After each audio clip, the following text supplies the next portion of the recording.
the issue of incentive, the issue of motivation becomes a problem. For instance, diploma physician assistants, you are paid at a low rate.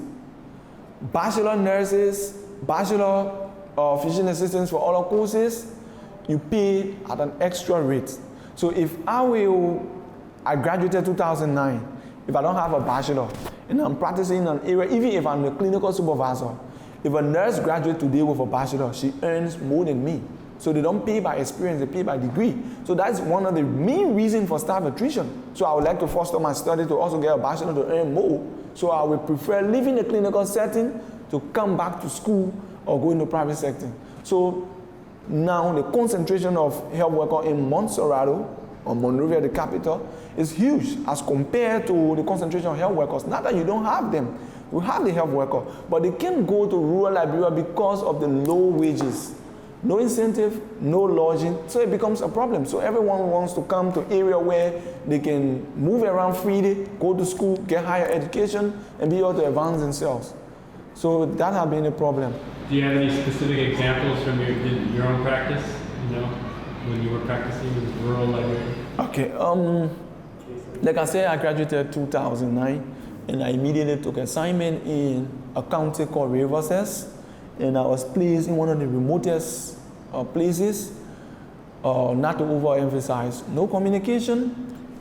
The distance from the ambulance station to where I was assigned, it took 12 to 16 hours just to get there. So to pick up a patient and to return to the hospital, it takes you more than 24 hours. So we were there identifying the cases, especially obstetrics cases. Those are cases that are common. Clinically, one of my worst experience was that I had two cases, obstetric cases, one primary and one multi-para. And the primary was the first. She came with elevated blood pressure and edema, gross edema. So we expected that there will be complications even after the delivery. Within trying to make preparation to refer that case, another case came. When the case came, we did the delivery, we had retained placenta. So fight to do retained placenta, to do manual removal, but then people were not actually equipped to do manual removal, and it was strongly advised and prohibited that you don't do it at the facility, even if you try. So this girl was bleeding, and the other girl who we expected would have postpartum eclampsia, she was much stable. So our primary care was to actually take care of this bleeding as fast as possible. So we had to try to refer her on an 8-hour journey on motorcycle to be able to meet a health facility where there is a doctor. So we had to stabilize this girl, prop her up, put her on a motorcycle, and I have to ride her because I was the only person there. My midwife and myself have to ride along with this girl.